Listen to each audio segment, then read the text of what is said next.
Hello, I'm Adam, and this is the Animal Free Science Advocacy Podcast. Maddie Krasno holds a master's degree in humane education and has worked in animal protection for over a decade. During her undergraduate education, Maddie worked for 2 years at the University of Wisconsin-Madison's Harlow Primate Research Laboratory and was later diagnosed with PTSD as a result. Maddie, thanks for joining me. Hey. Tell me a little bit about Justify and your mission. Justify it's kind of like this dream that came about, first of all, from former lab workers like myself, who decided that it would be really helpful for us to connect with other animal lab workers about our experiences, particularly because the individuals that I connected with, being Mallory and Lindsay, the other co-founders, we all had feelings about animal research that, went against, I guess, what the industry would want. We were questioning it. We were uncomfortable with what we had been a part of, experienced, that kind of thing. Granted, I will say that Lindsay's experience is a little different because Lindsay worked in animal research undercover. So her experience is slightly different than Mallory's or mine, in the sense that it wasn't sort of just like a part of their career or life where they sort of just ended up there and then we were like, what are we doing? But with Lindsay kind of came up with the same sort of conclusions of, recognizing how hard this was for the workers on the inside, really empathizing with their experience. And so that's kind of how Justify was born, is that we had all connected with each other. And it was really meaningful to be able to talk through this with people who understood and weren't judging us. We weren't judging each other. So Justify, the whole idea behind it is that we are trying to provide support and resources to current and former animal lab workers and kind of create a platform to advocate for ethical scientific practices, promote the use and development of non-animal-based research methodologies. And we're really dedicated to fostering a community that supports each other while continuously learning and growing in ethical awareness and scientific understanding.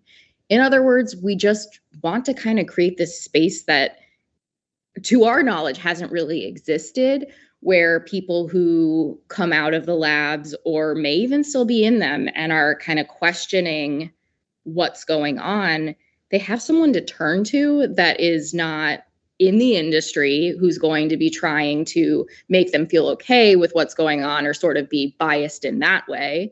And also, try to protect them from what can sometimes come from animal activists, which can be, some pretty cruel things, just because, it is such an emotionally, it's very kind of easy to understand how people can become upset about what's going on inside labs.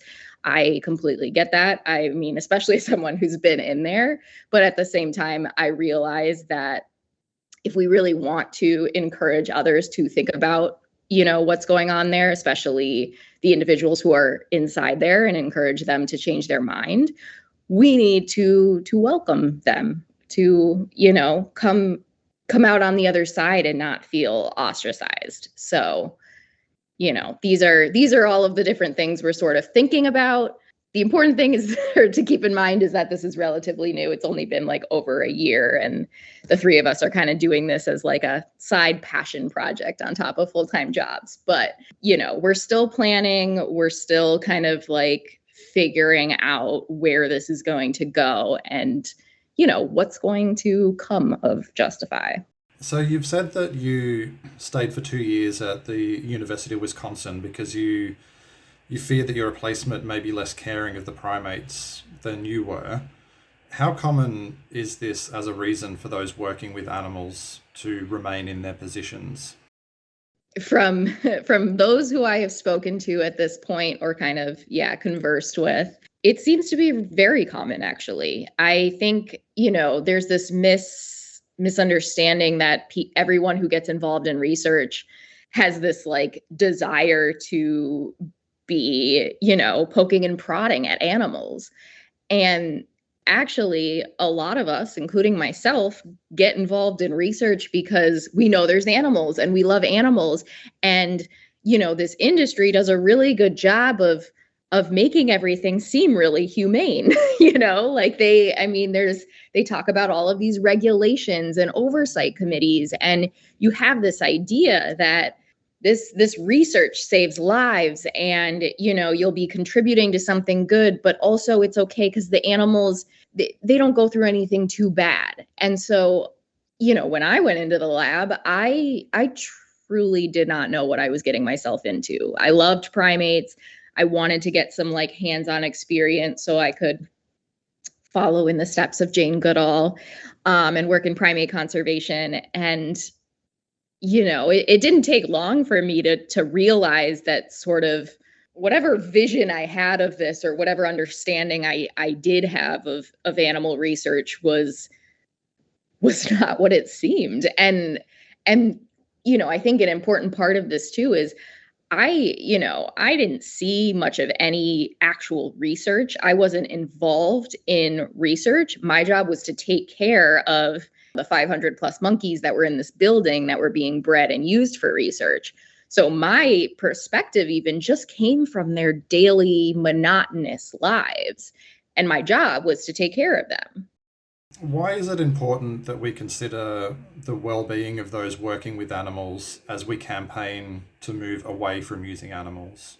Yeah. So, this is, I think, very much at sort of the core of Justify, in that I genuinely believe that the people on the inside, the ones who have really been a part of the research industry, the ones who have seen it and know it, they can be our biggest allies in shifting, towards non-animal research. Because, again, I've mentioned this before, but the industry is really good at painting animal research, animal testing to look and feel very different than it actually is.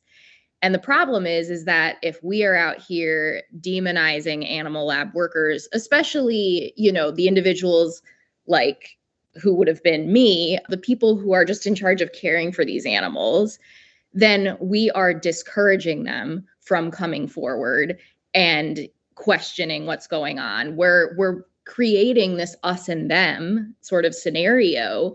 And as a former lab worker, I can say I wouldn't say that I identified as an animal rights activist until probably I don't know, a couple years after leaving the lab, really. So I was an animal lover, but I was very much not an animal activist. I knew how the industry viewed animal activism. And that is something we are reminded of in the lab, be careful, stay away from the activists, they're going to scream at you. And so, this is what's also being fed.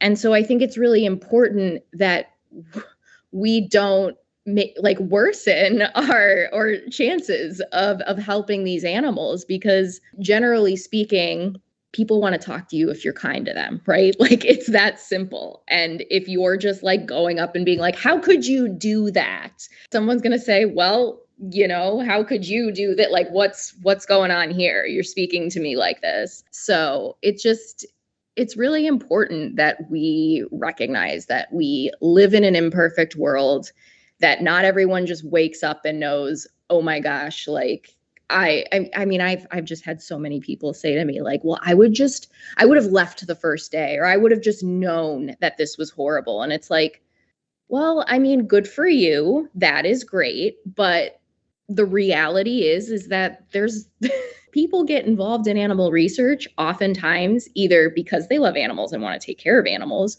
or because they want to help humans. There is this sort of altruistic idea to it, right? And so keeping that in mind is going to allow us to connect more with individuals and reach a point of sort of hey, well, are there better ways to help humans and not harm as many animals? So it's just, there's a lot to think about there. But ultimately, I just So it's one of the things I do is try to really keep an eye on conversations and the discourse around people who work in labs, because I think the more we demonize them, the farther away we get from actually liberating animals and transforming science. What personal strategies do people engage in to allow them to continue working with animals in laboratories?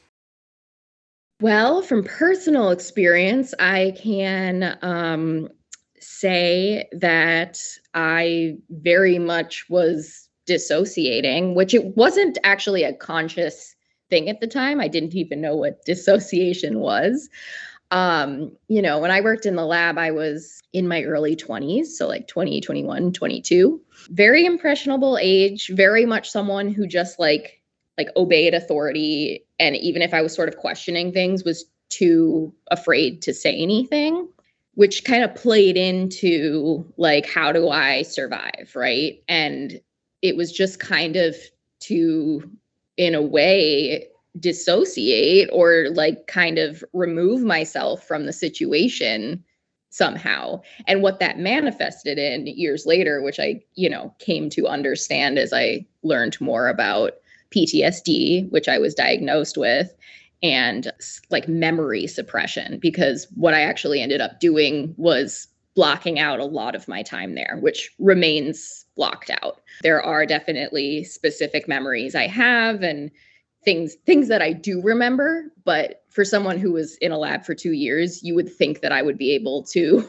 come up with more, but I really blocked it out. As a college student, I was living what felt like two different lives. How does framing the animals as heroes change how animal lab workers approach their work?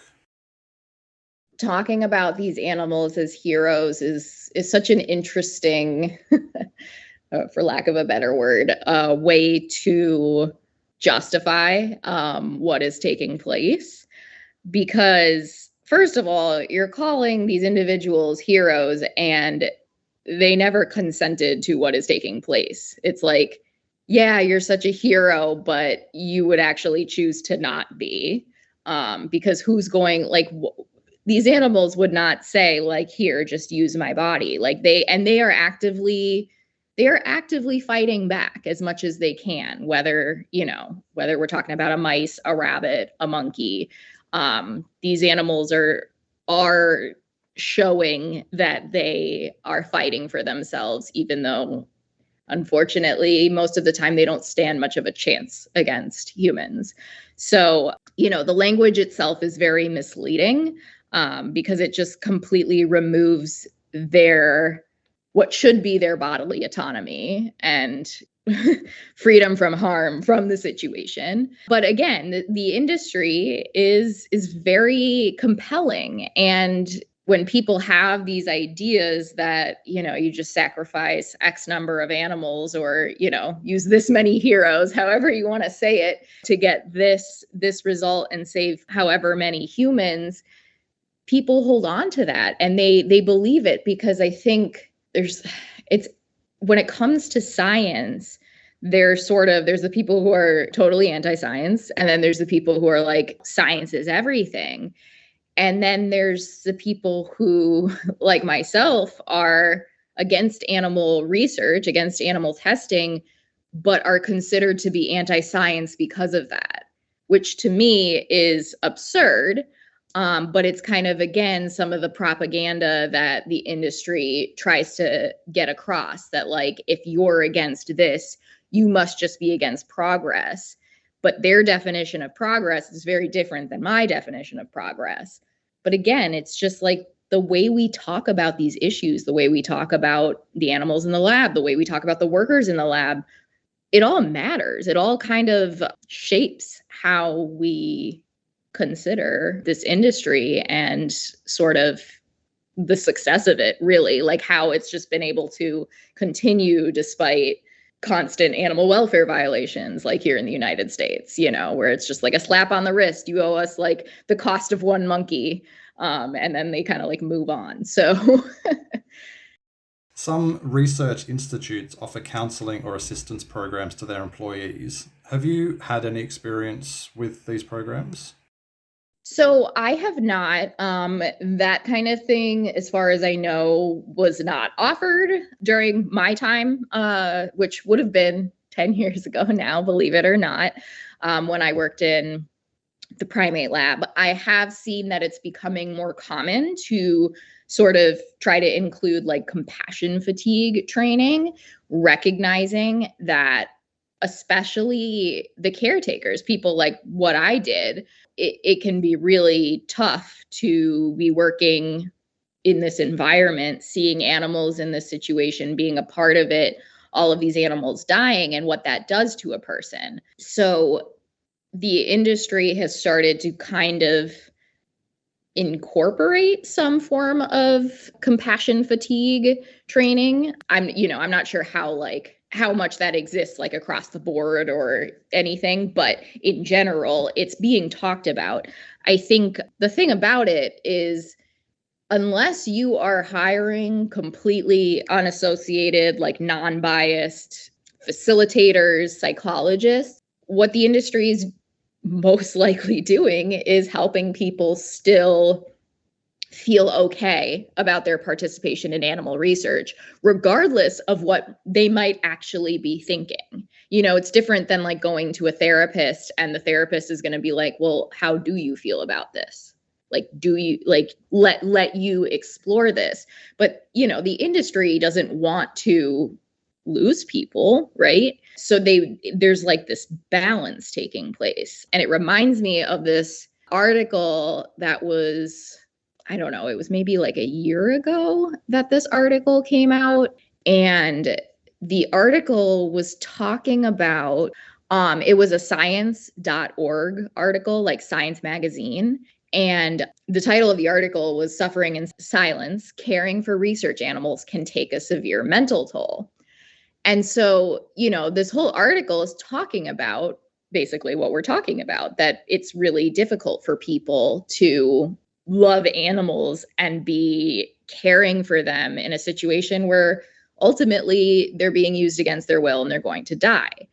But my major critique of this article, even though it's like starting to get at this issue, and this is in quotes, it says everyone science spoke to for this story who works with lab animals stressed that they are critical for biomedical research. So in other words, they were only speaking to people who still said animals are needed for research. And despite, so many of us walking out and existing who decided something different.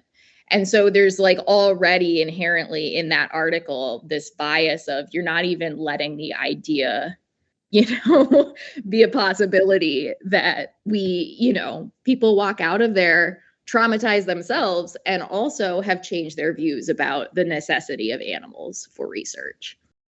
What might you offer to someone who may have experienced trauma while working with animals in a laboratory? Yeah, so, that is one of the things that Justify as an organization is kind of like starting to formulate and talk about. Like we've been brainstorming ways of supporting people. I mean, one of the easiest sort of ways, simplest if you're not considering like my personal time, for example, would be just like one-on-one speaking with someone. What gets trickier and is something that we're still thinking through is like, we don't really know how to like if we want to do like a group sort of meeting, like a Zoom meeting or something, like how do we properly vet people, make sure that people are who they say they are, that people feel safe talking to others and it's not someone from the industry saying like, oh, I'll just pretend to be this, because I wouldn't put it past them, right? This group, a group like Justify, again, I don't think has really existed before. And especially like with all of what I've done on social media in terms of speaking out about my experience and being in 2 active free speech lawsuits related to animal research, I'm aware that there are some eyes and ears on me. And so, safety is really a major concern that we are sorting through, especially because this is not like an official nonprofit organization. As I said, we're just three individuals who are doing this in our own time. It's meant to be more like a community than an organization per se. Who knows what the future will hold? But all that being said, it's a little tricky. So at this point, what we keep saying is like, we're here to talk. If you want to talk one-on-one, that's fine. We also do have a couple anonymous forms, or like someone can leave their name but say like, don't share my name, that kind of thing. And that's actually how we've received some of the sort of stories from individuals who have been in labs, because they feel comfortable submitting it there and then saying like, whether or not they do give their name, they'll say like, can you keep it anonymous? Or I don't care. I don't need to be anonymous. So this is kind of like an ongoing thing that we are deciding. I think one of the other things though we are looking at is going to be doing more sort of presentations or sort of like panel speaking things that people can access online. So they might be able to like hear from me and Lindsay and Mallory, and like my hope is to get Dr. John Gluck on with us, and they can, just hear us kind of speak with each other. And from there, decide if they want to reach out further. So things like that for learning, for just kind of that feeling of you're not alone. And yeah, we're just, we're just sorting it out still. Yeah. So would you say it's important for people to find their tribe, so to speak? So people who feel the same way that they do, even if they're remaining within the industry, but also seeking more professional help to deal with the connection and the mental issues as well? Absolutely. I think it's important sort of like, especially with any sort of animal protection issue, to understand that people don't usually change overnight, right? Like they don't just suddenly go like, aha, and their lives completely do a 180. And so we aren't expecting, that one of the things with Justify that's very interesting is the individuals that we connect with are all like very much along a spectrum of where they're at. Some may just be like, I really don't believe animals should be in labs or tested on, but we have no idea like how that doesn't mean that they're vegan. That doesn't mean that they're actively engaging in animal activism.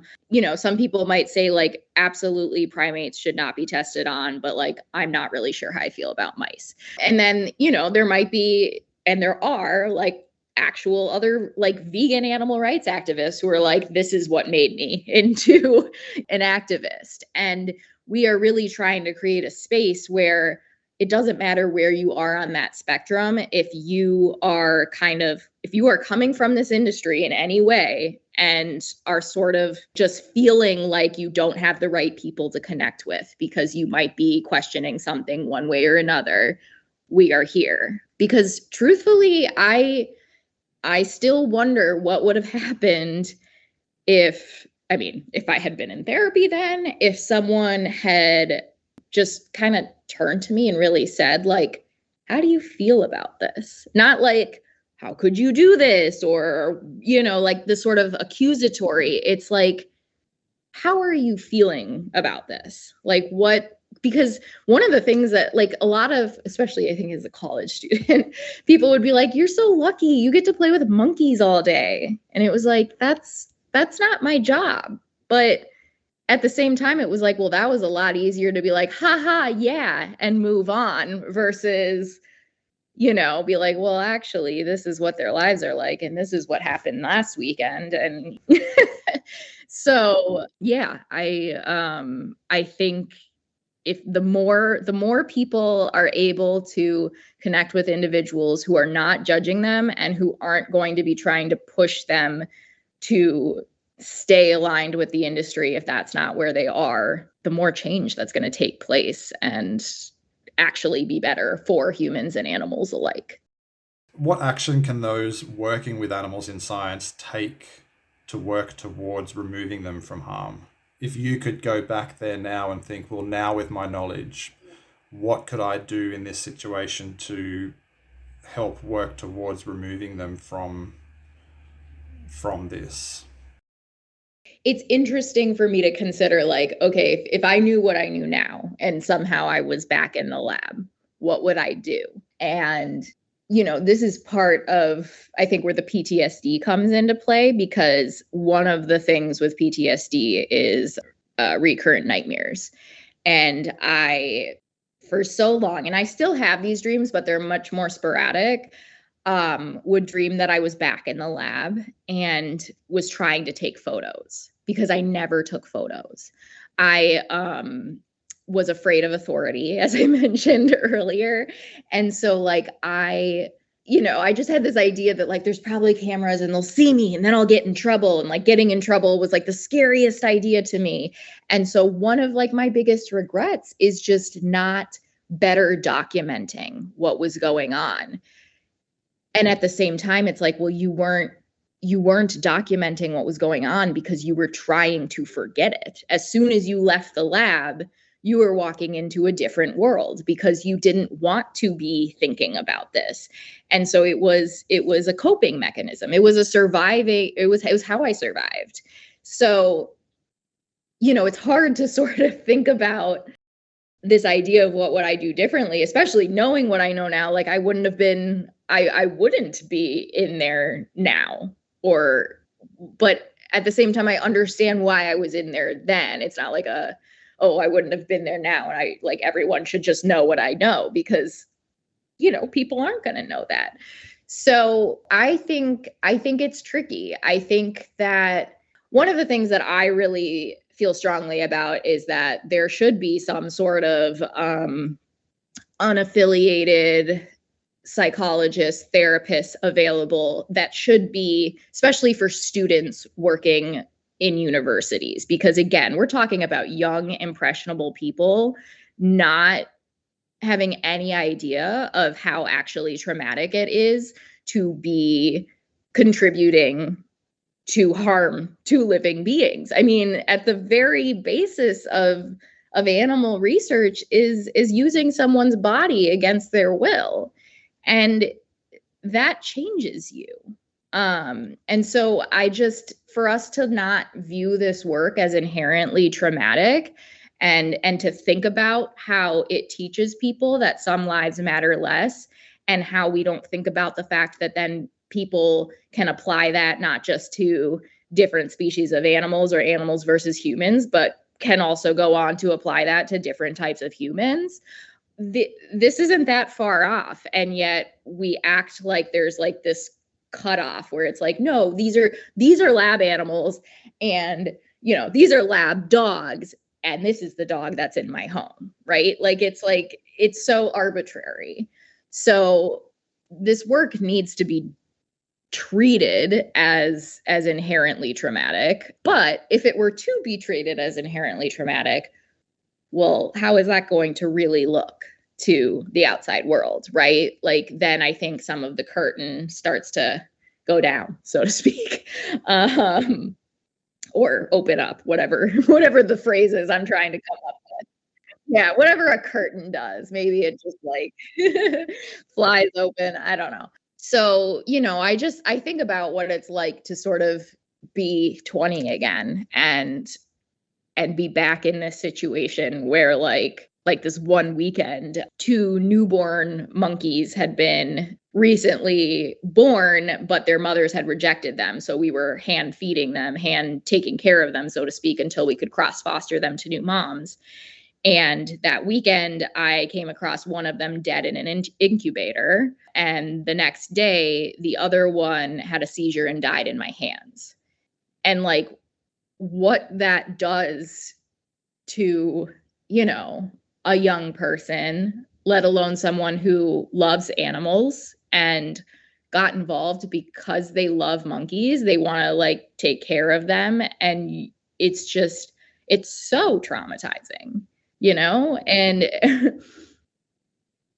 I think that unfortunately we have become so desensitized as a society to harm in general, especially harm to animals, but harm in general. And again, I think they play off of each other because you can't draw a line between I'm desensitized to this harm, but not this harm. Like it just sort of works together and you end up in a pretty troubling place, unfortunately.